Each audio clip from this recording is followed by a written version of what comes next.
নমস্কাৰ মিনাক্ষী ৰান্ধনীশাললৈ আপোনালোকক স্বাগতম জনাইছোঁ। আজি মই আপোনালোকৰ মাজলৈ লৈ আহিছোঁ বেলৰ উপকৰণ। বেল আপোনালোকে সকলোৱে চিনি পায়, সকলোৱে খায়, সকলোৱে ভাল পায়, ময়ো ভাল পাওঁ বেল। বেলৰো বহুত ঔষধি গুণ আছে। বেল বহুত কামত লাগে। বেলৰ পাত পূজা পৰ্ব আদিতো প্ৰয়োজন হয়, বেলো প্ৰয়োজন হয়, কিন্তু ইয়াৰো বহুত ঔষধি গুণ আছে। গোটেই গছডালে ঔষধি ধৰি লওক। বেল শৰীৰৰ কাৰণে বহুত উপকাৰী খাদ্য। বেলত প্ৰটিন, বিটা কেৰাটিন, থাইমিন, ৰাইমোগ্ল'বিন, ভিটামিন চি বহু পৰিমাণে আছে।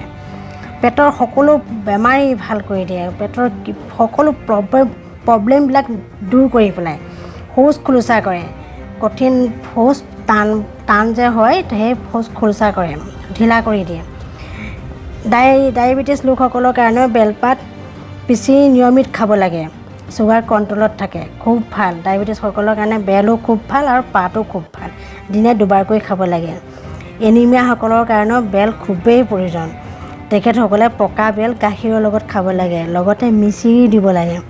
নিয়মিত যদি পকা বেল গাখীৰৰ লগত খায়, চৰবত বনাই খালেতো ভালেই, আৰু প্ৰতিদিনে এগিলাচকৈ চৰবত বনাই যদি খায়, গাখীৰ দিব, মিচিৰি দিব, বয়স আপোনালোকে খাবলৈ দিব তেখেতসকলক। তেজৰ পৰিমাণ বাঢ়ি আহিব, গালৈ শক্তিও আহিব। লগতে পকা বেল খালে যে গাখীৰৰ লগত গালৈ যথেষ্ট শক্তি আহে। সকলোৱে খাব লাগে। বেলৰ ফলৰ পৰা যি ৰস আমাৰ ওলায়, সেই শৰীৰৰ কাৰণে যে ইমান উপকাৰী বস্তু, আপোনাৰ আচৰিত হ'ব। হাৰ্টৰ অসুখৰ পৰা ৰক্ষা পায়, বহুত বেমাৰৰ পৰা ৰক্ষা পায়, এচিডিটি হোৱাৰ পৰা ৰক্ষা পায়। মুখত ঘাঁ লাগিলেও বেল খোৱাটো ভাল। নিয়মিত বেল খালে কেঞ্চাৰো নহয় বুলি কোৱা হয়। বেলে তেজ পৰিষ্কাৰ কৰে। বেলৰ ৰসৰ লগত অলপ পানী মিহলাই অলপ মৌ মিহলি কৰি খালে তেজ পৰিষ্কাৰ কৰে। বেলৰ চৰ্বতে শৰীৰৰ গৰম নাইকিয়া কৰে। গৰমকালি যে বেল খাবই লাগে। গৰমৰ দিনত গালৈ ঠাণ্ডা আনে। বেল ঠাণ্ডা বস্তু। বেল এবিধ খুব ঠাণ্ডা ফল। বেলৰ পাতে কটা চিঙা ঘাঁও শুকুৱায়। ফলটোতো সেয়া ঠাণ্ডা কৰি পাতো ভাল। বেলগছৰ পাত পিচি লগাই দিলে কটা চিঙা ঘাঁও ভাল হৈ যায়। বেলৰ পাতৰ ৰস খায়ো দিব লাগে। লগতে বেলগছৰ পাতৰ নিয়মিত খালে চুগাৰ কণ্ট্ৰলত আহি যায়।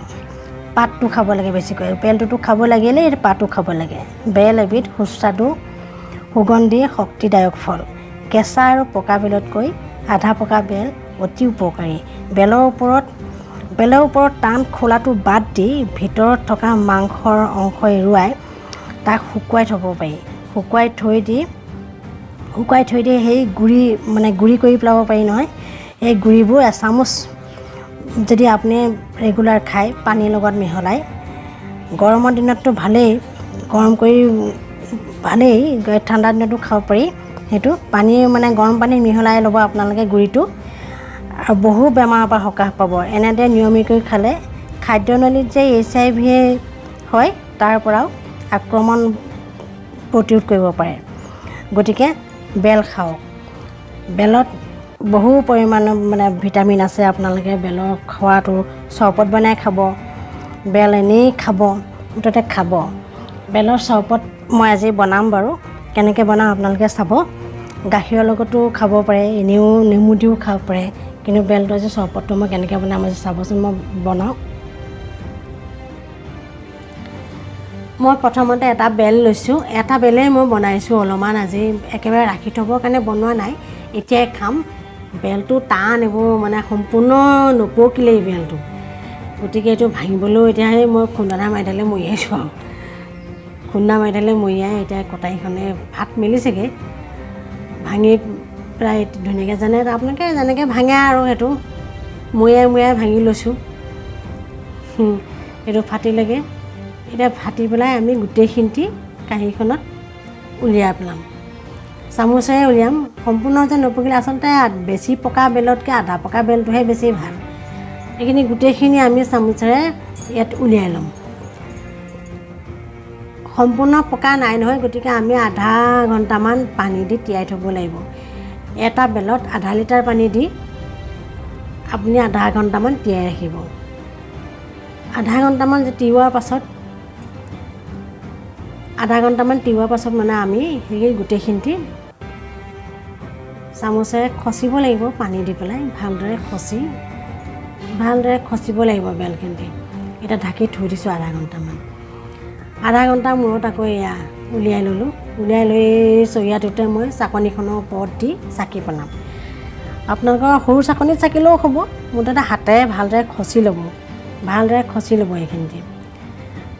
আপুনি এইবিলাক বেলৰ চৰবত একেবাৰে গোটেই বছৰটোৰ কাৰণেও ৰাখি থ'ব পাৰি। এতিয়া এই বতৰৰ দিনতে বেল আনি পেলাই গোটেই বছৰটোৰ কাৰণে ৰাখি থ'ব পাৰি। সেইখিনি মই প্ৰিজাৰ্ভেটিং কৰিব লাগিব। মই বনাই পেলাই আপোনালোকক দেখুৱাম বাৰু। আজি মই এনেই এতিয়াই খাবৰ কাৰণে, জাষ্ট খাবৰ কাৰণেই মই বনাইছোঁ। এটা বেল সেইকাৰণে বনাইছোঁ, তেতিয়া মই সৰহকৈ বনাই দেখুৱাম আপোনাক কেনেকৈ ৰাখি থ'ব পাৰি। আজি সময় নহ'ব, গতিকে আজি মই এনেই হঠাৎ খাবৰ কাৰণে এনেকৈ বনালোঁ। ভালদৰে এইখিনি খচি পেলাই চাকি পেলালোঁ। ধুনীয়াকৈ ওলাই গৈছে। এতিয়া এই গুটি সোপা, এই গুটিবোৰ, গুটি আৰু এইবোৰ আঁহ, এইবিলাকে শৌচ খোলোচা কৰে, বৰ ভাল পেটৰ কাৰণে বেলটো। বেল বস্তুটো যে ভালেই আৰু আপুনি খাবই লাগে। বেল ফলৰ নিচিনা ফল মানে ক'বলৈ গ'লে বহুত উপকাৰী বেল। এইখিনি এতিয়া আমাৰ এয়া ওলাল, এইখিনি দেখিছেনে? ইয়াত এতিয়া চেনি দিব পাৰে আপোনালোকে। ইয়াত অকণমান চেনি মিক্স দিব পাৰে, গাখীৰ মিক্স দিও খাব পাৰে, নেমু দিও খাব পাৰে, পানী নেমু দিও খাব পাৰে, মিচিৰি দি খাব পাৰে। বেলমতে আপোনালোকে যেনেকৈ ভাল পাব তেনেকৈয়ে খাব। মই মানে চেনিটো নিদিওঁ, এয়া চেনি মই দেখুৱাইছোঁ, আপোনালোকে চেনি দিব পাৰে, কিন্তু মই ইয়াত চেনি নিদিওঁ কাৰণ মই ডায়েবেটিছ আছে আমাৰ ঘৰত। মই চুগাৰ ফ্ৰী দিম। চুগাৰ ফ্ৰী দি আমি ডায়েবেটিছ যদি আছে আপোনালোকে চেনি নিদিব, চুগাৰ ফ্ৰী দিব। যদি মিঠা এনেকৈয়ে খাব পাৰে, চুগাৰ ফ্ৰীও নিদিয়াকৈ এনেকৈয়ে খাব পাৰে আপোনালোকে, এনেকৈয়ে খাব। এটা বেলত আধা লিটাৰ পানীত নহয়, এই আধা চামুচ চুগাৰ ফ্ৰী দিব। যদি চুগাৰ ফ্ৰী দিয়ে আধা চামুচ দিব। ইয়াৰ বৰ মিঠা নহয় এইবিলাক। আধা চামুচ দি ভালদৰে